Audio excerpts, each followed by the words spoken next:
আমার যখন ফুরাবে দিন, আসবে গহীন রাতি। আমার যখন ফুরাবে দিন, আসবে গহীন রাতি।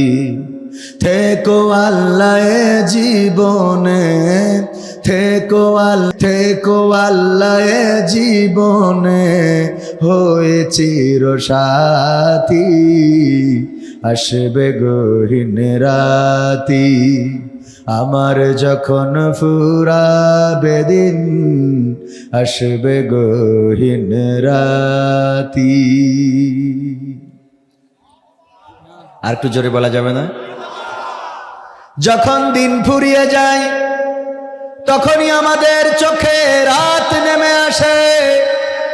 যদি সেটা দ্বিপ্রহর হয়, সূর্যটা যদি মাথার উপরে থাকে, তারপরেও আমাদের চোখে আধার নেমে আসে, যেটা আমাদের জীবনে রাত হয়ে যায়। পূর্ব দিগন্তে সূর্য উদয় হয়, পশ্চিম দিগন্তে অস্তমিত হয়ে যায়। কিন্তু যেদিন আমাদের দিন ফুরিয়ে যাবে, ওই দিন আমাদের জীবনের সকাল আর হবে? বলেন হবে? ওই দিন আর সকাল হবে না। ওই দিন আর আমাদের জীবনে দুপুর আসবে না। আমাদের জীবন সূর্য অস্তমিত হয়ে যাবে। পাখির কলকাকলিতে মুখরিত হবে এই অঙ্গন। আমাদের যে বাজার চৌরাস্তা আছে, সেখানে মানুষেরা ভরে যাবে। আমাদের বাঁকড়া বাজারে মানুষের পদচারণায় মুখরিত হবে। যার যার কাজে ব্যস্ত হয়ে পড়বে, সবাই প্রতিদিনের মতো কর্মব্যস্ত হয়ে যাবে। কিন্তু যেদিন আমাদের জীবনের খাতা শেষ হয়ে যাবে, যেদিন আমাদের হায়াত নামক জীবনের পাতাটা ফুরিয়ে যাবে, ওই দিন আমাদের জীবনে রাত নেমে আসবে। ওই রাতের সকাল আর হবে না। বলেন ঠিক কিনা? এই দিন যদি আমাদের জীবনে আজই নেমে আসে, যদি এই রাতটা হয়ে যায় শেষ রাত, বুকে হাত দিয়ে বলেন দেখি, আল্লাহর কাছে যে আমলের খাতাটা নিয়ে দাঁড়াবেন, সেই আমলের খাতাটায় কতটুকু নেক আমল আছে? আপনার অঞ্চলে মাহফিল, কোরআনের মাহফিল, বিশ্ব নবী সাল্লাল্লাহু আলাইহি সাল্লামের ভাষা এটা হলো রিয়াজুল জান্নাহ। কি জান্নাহ? রিয়াজুল জান্নাহ। এই রিয়াজুল জান্নাতে আসার সৌভাগ্য হয় নাই। এই গ্রামের লোক যা আছে তা আসলে কি এই প্যান্ডেলে জায়গা ধরবে? বলে ধরবে? ধরবে না। কিন্তু না, এখানে জান্নাতের বাগানে আপনার জায়গা হলো না, এখানে প্রবেশ করার সৌভাগ্য হলো না।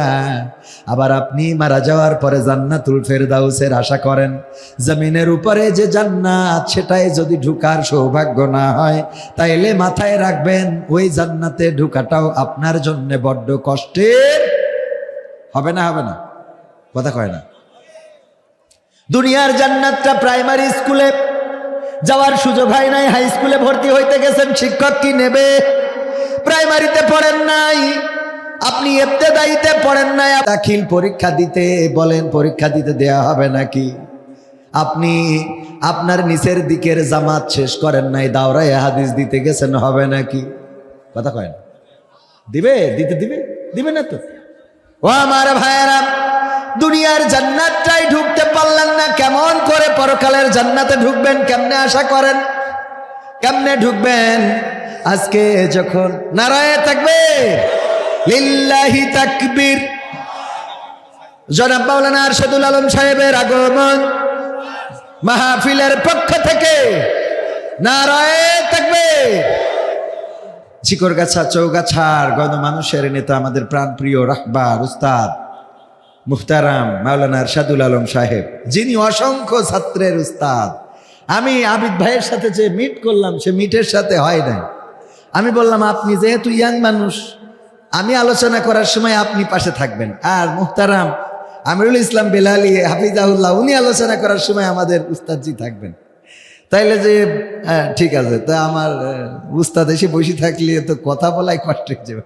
আলহামদুলিল্লাহ বলেন আলহামদুলিল্লাহ। তবে উস্তাদ পাশে বসে থাকা আর কথা বলা, এটা উস্তাদের জন্যও গর্বের যে না, আমরা যাদেরকে দায়িত্বশীল থাকাকালীন তৈরি করেছি, তারা এখন আলহামদুলিল্লাহ কথা বলতে পারে। এটা উস্তাদদের জন্য প্রাপ্তি না? প্রাপ্তি না? বলেন, এটা অনেক বড় প্রাপ্তি, ঠিক কি না? আল্লাহ রাব্বুল আলামিন আমাদের মুহতারাম মাওলানা আরশাদুল আলম হাফিজাহুল্লাহকে নেক হায়াত দান করুন, বলেন আমিন। ওনাকে যেন আল্লাহ রাব্বুল আলামিন ঈমান, আমল, আখলাক যত যেভাবে বজায় আছে এভাবে বজায় রেখে এই জমিনের পরে চলার তৌফিক দান করেন, পড়ছি আমিন। আল্লাহ রাব্বুল আলামিন মুহতারামকে বাংলাদেশের জন্য, ইসলামের জন্য, দ্বীনের জন্য কবুল করে নিন, পড়ছি আমিন। তো ভাইরা আমার, যেটা বলছিলাম, আমাদের এই জান্নাতে যদি বসার সৌভাগ্য না হয়, পরকালের জান্নাতে কেমনে ঢুকবো? এই দাওয়াতটা নিয়েছি কোথায় তাও অত খোঁজ খবর রাখি নাই। খাটুরিয়া গ্রাম, খাটবাড়িয়া গ্রাম কোনটা এটাও আমার ভালো করে জানা ছিল না, নাম শুনেছি। শর্টকাটে বলে খাটবেড়ে, ঠিক তো? আমাদের গ্রামের নাম নবগ্রাম, কিন্তু শর্টকাটে বলে লবগ্রাম। লবগ্রাম, গ্রামের নাম নবগ্রাম, বাড়ি আলী নাম, গ্রামের নাম চৌগাছা উপজেলায়, চৌগাছা উপজেলার পাশাপোল ইউনিয়নে একটা গ্রামের নাম বাড়ি আলী। আমরা নাম বানাই ফেলেছি বেড়িয়ালি, কিলি। তো খাটবেড়ে, এই খাটবাড়িয়া, এই গ্রামে দাওয়াত। আমি জানি না, আমার বোনের গ্রামের পাশে বোন বিয়ে দেয়া এখানে মহেশপাড়া। যখন শুনলাম মনের মধ্যে স্মৃতিতে ভেসে উঠল, যারা মহেশপাড়া চৌরাস্তাতে যান, এই তো রমজানে শুক্রবারের দিনে আমার ছোট তাউ চিরজনমের মতো বিদায় নিয়েছেন। ওই মসজিদের মুয়াজ্জিন ছিলেন, জানেন না? অনেকেই চেনেন সালেমান সাহেব। আমি এই অঞ্চলে কোনো জায়গায় মাহফিলে আসলে সামনে বসে থাকতো, আলোচনা করতে করতে চোখে পড়ে যেত। আর যদি চোখে না পড়তো তাইলে যেখানে আছি সেখানে ছুটে যেত। আহারে, ওই মানুষটা এবার রমজানে চলে গেল, ঈদটাও জীবনে আসে নাই। বাবার মতো ছিল, পিতৃতুল্য। পৃথিবী ছেড়ে চলে গেলাম। ছোট বোনকে যখন বিয়ে দিয়েছিলাম, আমার বয়সটাও কম, বাবা ইন্তেকাল করেছেন 2002 সাল। আর ছোট বোনকে বিয়ে দিয়েছিলাম 2005 সালে। আমার যখন 14 বছর বয়স, আব্বা মারা গিয়েছেন। আর আমার ছোট বোনের বয়স তখন 12-13 বছর। আমার ছোট বোনের 15-16 বছর বয়স যখন, তখন বিয়ে দিয়েছি এখানে।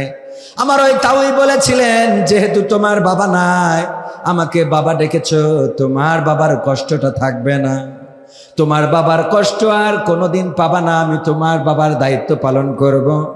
আমৃত্যুকাল তিনি সেটা করেছেন, বাবার দায়িত্ব পালন করেছেন। সেই মানুষটা চলে গিয়েছেন। আজকে যখন সাতক্ষীরা থেকে আসি, হঠাৎ করে মনে পড়লো মাহফিল করব, কিন্তু ওই মানুষটাকে আর স্টেজের সামনে কোনোদিন পাবো না। ও আমার ভাইয়েরা, এভাবে আমাদের আপনজনগুলো চলে যায়, পৃথিবী ছেড়ে চলে যায়, এক এক করে চলে যায়, বুঝতে পারি না। আমাদের আপনজনেরা চলে যায়। আজকে যিনি প্রধান বক্তা, উনি আমার আব্বা মাহমুদুল হাসান জিহাদি। একসাথে ওয়াজ করে বেড়াতেন। আমার আব্বাও নাই, মাহমুদুল হাসান জিহাদিও নাই, কিন্তু আমিরুল ইসলাম বেলালি আল্লাহ রাব্বুল আলামিন হায়াত রেখেছেন। ও আমার ভাইরা, উনিও একদিন থাকবে না, আমি থাকবো না, আর সাদুল আলম সাহেব থাকবে না। এমনি ভাবে একে একে এই পৃথিবী ছেড়ে চলে যাব। সুতরাং সেই কবরের জন্য প্রস্তুত হওয়ার দরকার আছে না নাই? আল্লাহ বললেন, আল্লাযী খলাকাল মাউতা ওয়াল হায়াতা লিয়াবলুয়াকুম আইয়ুকুম আহসানু আমালা ওয়া হুয়াল আজিজুল গফুর। আমার আল্লাহ রাব্বুল আলামিন বললেন, ওগো মানুষ, আমি সৃষ্টি করলাম মৃত্যু এবং সৃষ্টি করলাম জীবন, আর মাঝখানে তোমাদের একটু সময় দিয়ে দিলাম। এই সময়ের মধ্যে তোমাদেরকে দেখতে চাই আমলের প্রতিযোগিতায় কে কত শ্রেষ্ঠত্ব অর্জন করতে পারো। আর আমি আল্লাহ পরাক্রমশালী, আমি পাকড়াও করি, আবার আমি ক্ষমাশীল। সুবহানাল্লাহ বলবেন। আল্লাহ রাব্বুল আলামিন বললেন, আমি ধরি আবার ছেড়েও, ধরি আবার ছেড়েও দিই। আমি ছাড় দিই কিন্তু ছেড়ে দিই, আমি ছাড় দিই কিন্তু ছেড়ে দিই না। এই জমিনে যারা অধ্যত্ব দেখিয়েছে, এই জমিনে যাদের ক্ষমতার লড়াই বড়াই ছিল, এক এক করে সব ক্ষমতা চূর্ণ হয়েছে না হয় নাই? ক্ষমতা চূর্ণ হয়েছে। আবার যারা ফাঁসির কাষ্ঠে ঝুলার কথা ছিল, এমন মানুষ ফাঁসির কাষ্ঠ থেকে আজকে সংসদের আসনে গিয়ে বসেছে। বলেন ঠিক কিনা? এই সিদ্ধান্ত কার? এমন সিদ্ধান্ত দেওয়ার মালিক কে? আল্লাহ রাব্বুল আলামিন। এই সিদ্ধান্ত দেওয়ার মালিক কে? সংসদে যাবেন আর কে যাবেন না, কে ক্ষমতা পাবেন, কে পাবেন না, কে কত বছর ক্ষমতা ধরে রাখতে চান। আল্লাহ রাব্বুল আলামিন যদি রাখতে না দেন, তাইলে কারো বাবার ক্ষমতা নাই চেয়ারটা ধরে রাখি। কিন্তু ক্ষমতার চেয়ার পাইলেই সব ভুলে যায়, এমন মানুষ আছে না? নাই। ক্ষমতার চেয়ার পাইলেই আর মনে থাকে না। এই জনগণ তাদেরকে ক্ষমতার চেয়ারে বসিয়েছে, বলেন ঠিক না বেঠে? ভোটের আগে নেতারা যত আসে জনগণের কাছে, ভোটের পরে নেতাদের আর ফস করে না, ঠিক না বেঠে? এমন নেতা এই অঞ্চলেও আছে না নাই? ভোটের আগে নেতা জানাজায়ও পাওয়া যায়, কবর খননেও পাওয়া যায়, মাটি দিতেও পাওয়া যায়, কিন্তু ভোটের পরে খাবি খায়, ক্যান্সার হয়, তাও দেখার মতো সুযোগ তার হয় না। নেতা বড্ড ব্যস্ত। এই নেতা যদি ইসলামী দলের নেতাও হয়, সে বেইনসাফি করলো। কি ইনসাফি? কথা কয় না। কি ইনসাফি করলো? বেইনসাফি। আপনি দায়িত্বশীল সংসদ সদস্য হয়েছেন তো কি হয়েছে, মন্ত্রী হয়েছেন তো কি হয়েছে, হওয়ার আগে তো আপনি জনগণের কাছে আসছিলেন, হওয়ার পরে ফাঁকে ফোঁকে একটু আসেন না। কথা কয় না। আসার দরকার আছে না নাই? যদি জনগণের কাছে না আসতে পারে, তাইলে বুঝতে হবে তাদের দিয়ে খোলাফায়ে রাশেদার হবে। খোলাফায়ে রাশেদার যদি হতে হয়, ওমর রাদিয়াল্লাহু তাআলা আনহুর ইতিহাস, তার জীবন ফলো করার দরকার আছে না নাই? আবু বকর রাদিয়াল্লাহু তাআলা আনহু কেমন ছিলেন ক্ষমতায়? আবু বকর খলিফা, ওমর রাদিয়াল্লাহু তাআলা আনহু বিচারক। হঠাৎ করে শুনলেন খাটবেড়ি একজন অসুস্থ মানুষ, তার দেখার মতো কেউ নেই। কথার কথা, খাটবেড়ি আর কি। এরকম একটা গ্রামে অসুস্থ মানুষ, দেখার মতো কেউ নেই, আপনজন কেউ নেই। ওমর রাদিয়াল্লাহু তাআলা আনহু শোনার পরে কিছু খাবার তৈরি করলেন, খাবার প্রস্তুত করে নিয়ে রওনা করলেন সেই বাড়ির দিকে। সেই বাড়িতে পৌঁছালেন, বুড়িমাকে ডাক দিলেন, ওগো বুড়িমা ওঠো, তোমার জন্য খাবার নিয়ে এসেছি। বুড়িমা বললেন, আমি তো আজকে আর খেতে পারবো না। কেন? এই তো কিছুক্ষণ আগে আমাকে খাইয়ে রেখে গেল। কে খাইয়ে গেল বাবা সেটা তো আমি জানি না। একজন মুসাফির এসেছিলেন, একজন মেহমান এসেছিলেন, আমাকে আপ্যায়ন করলেন, খাওয়ালেন, তারপরে চলে গেলেন। পরের দিন ওমর রাদিয়াল্লাহু তাআলা আনহু বেগমকে বললেন, আর একটু সকাল করে খাবারটা তৈরি করে দাও। আবার সকাল করে খাবারটা তৈরি করে দিল, নিয়ে পৌঁছালেন সেই বাড়িতে। ডাক দিলেন, বুড়িমা ওঠো, আজকে আমি খাওয়াবো। বললো, তুমি তো খাওয়াবো বাবা, এই মাত্র কে যেন খাইয়ে রেখে গেল। ওমর রাদিয়াল্লাহু তাআলা আনহু চিন্তা করলেন, কে এমন আছে এই সমাজে যে আমার আগেও এই বাড়িতে আসে। পরের দিন আর একটু সকাল করে খাবার নিয়ে যখন গেলেন, দেখলেন আবু বকর রাদিয়াল্লাহু তাআলা আনহু তার বাড়ি থেকে বের হচ্ছে। ওমর রাদিয়াল্লাহু তাআলা আনহু বললেন, ওগো আবু বকর, এত সকালেই যে এত ভালো কাজ করতে পারে রাষ্ট্রের চেয়ারে বসে, সেই মানুষটা তো এমনিতেই জান্নাতে যায়। সুবহানাল্লাহ। এত সকাল বেলায় আজকেও তো ধরতে পারলাম না, 3 দিন হয়ে গেল আমি আসি আর শুনি কে যেন খাইয়ে রেখে যায়। আমি আজকেও সকালে আসলাম, তাও খাওয়াতে পারলাম না। দরজায় দেখা হয়ে গেল, আবু বকর রাষ্ট্রের প্রধানতম চেয়ারে বসে এত সকালেও এত ভালো কাজ করা। আর এই ভালো কাজ যে করে তার জন্যই তো আল্লাহর জান্নাত ওয়াজিব হয়ে যায়। ওমর রাদিয়াল্লাহু তাআলা আনহু কেমন ছিলেন সবার জানা আছে না নাই? জনগণের অধিকার বুঝে দেওয়ার জন্য রাতের অন্ধকারে ঘুরে ঘুরে বেড়াতেন, রাতের অন্ধকারে যেতেন, খোঁজ নিতেন। ওই মহিলার বাড়ির খবর সবার জানা আছে, যেই বাড়িতে অনেকগুলো বাচ্চা, কিন্তু মহিলা রান্না করে হাঁড়িতে।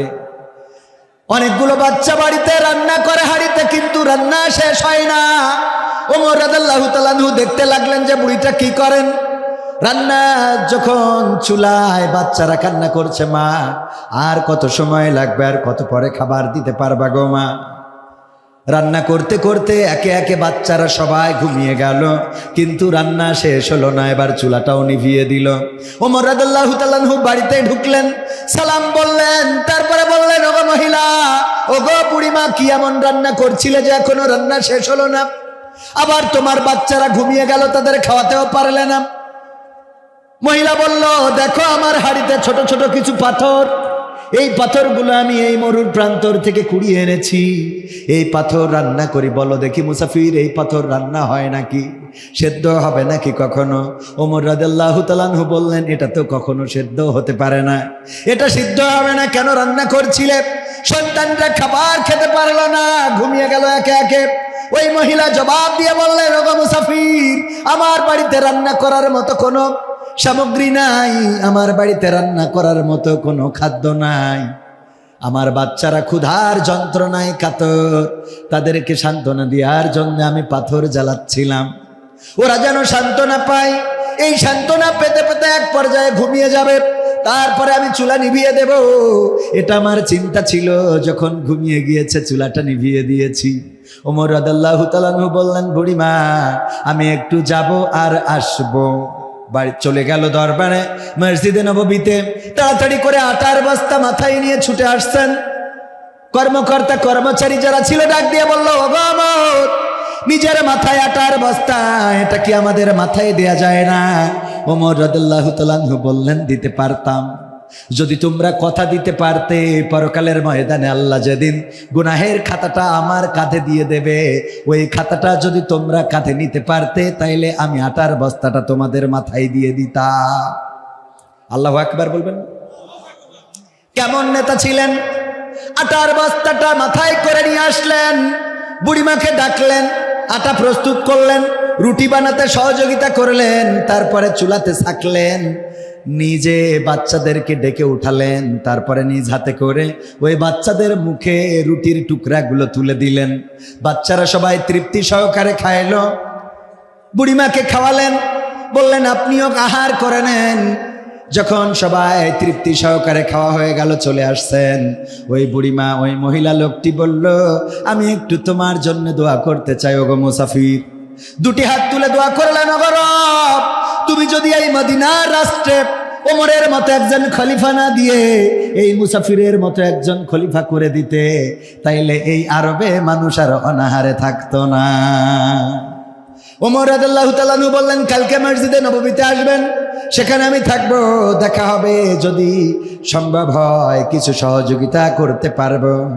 পরের দিন যখন বুড়িমা ওমর রাদিয়াল্লাহু তাআলা আনহুর দরবারে গেলেন, মসজিদে নববীতে গেলেন, যাওয়ার পরে দেখলেন গত রাতে যিনি আটা বানিয়ে যিনি রুটি বানিয়ে খাইয়েছেন, যিনি আটার বস্তা মাথায় করে এনেছিলেন, আটা প্রস্তুত করেছিলেন, রুটি বানিয়ে খাইয়েছিলেন, তিনি আর কেউ নন, তিনি হলেন স্বয়ং ওমর রাদিয়াল্লাহু তাআলা আনহু, আজকে যিনি খলিফার আসনেই বসা।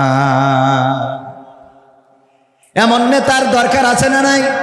এমন নেতা সারা জীবন শুনিয়ে গেলাম, কিন্তু পাইলাম, কথা কয় না, পাইলাম। এমন নেতার দরকার আছে না নাই? আমরা পরীক্ষা করতেছি, দেখা যাক এমন নেতা পাওয়া যায় কি না যায়। এমন নেতা যদি না পায়, তাইলে বুঝতে হবে আমাদের নেতা নির্বাচনেও ঝামেলা আছে না নাই? কথা কয় না। নেতা নির্বাচনে ঝামেলা রাখা যাবে। যেই নেতা খোলাফায়ে রাশেদার কায়েম করতে চায়, আমরা সেই নেতার পক্ষে আছি না নাই? এমন নেতার দরকার আছে না নাই?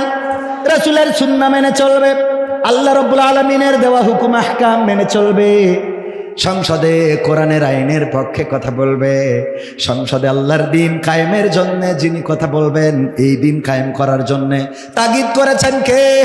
ইয়া আইয়ুহাল্লাযীনা আমানু হাল আদুল্লুকুম আলা তিজারাতিন তুনজিকুম মিন আযাবিন আলীম।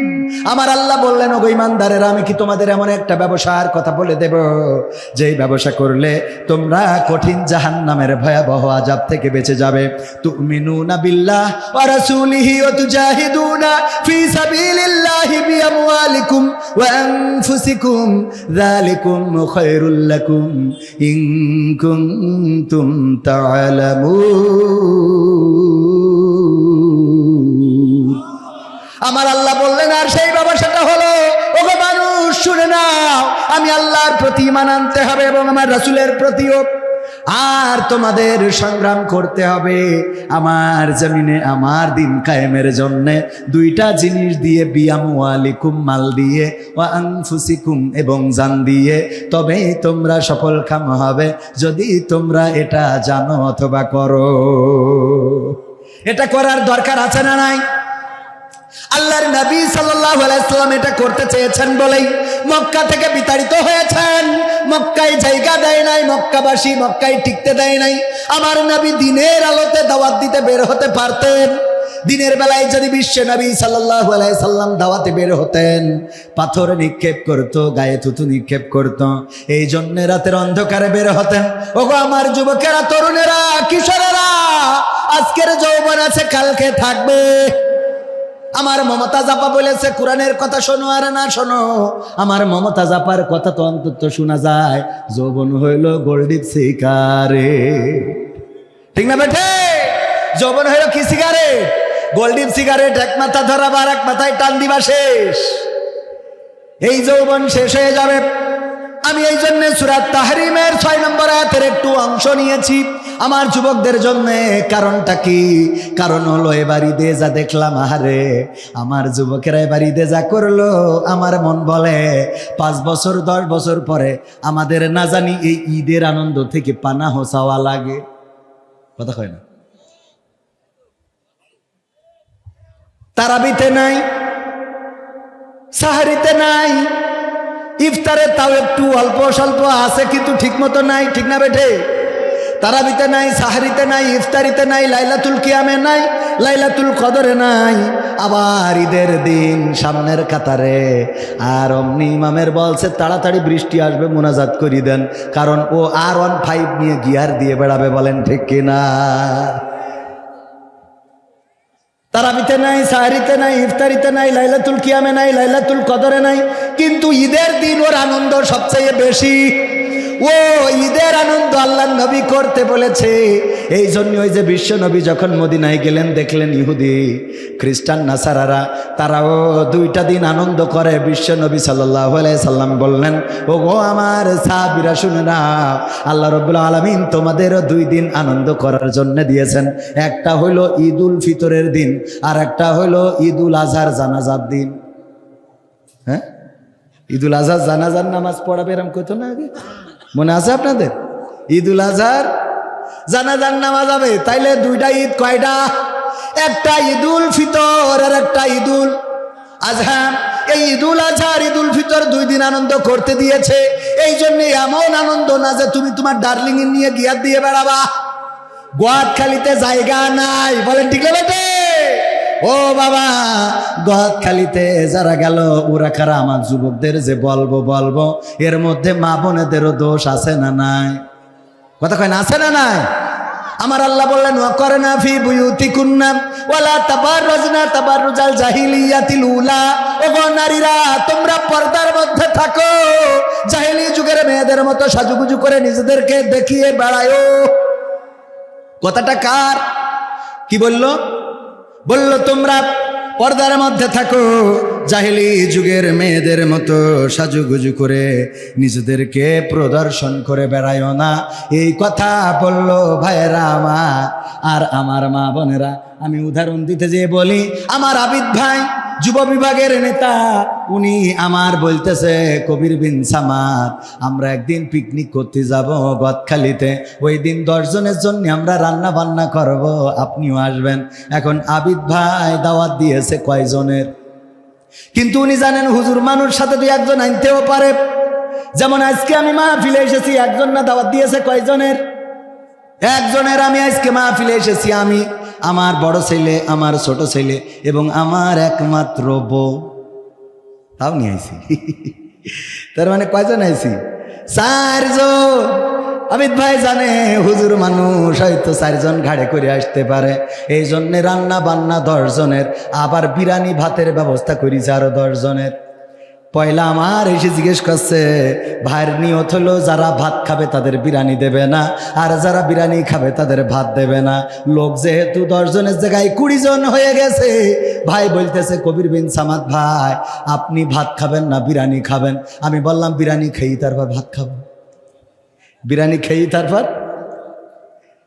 তাহলে কি উদ্দেশ্য সফল হইল?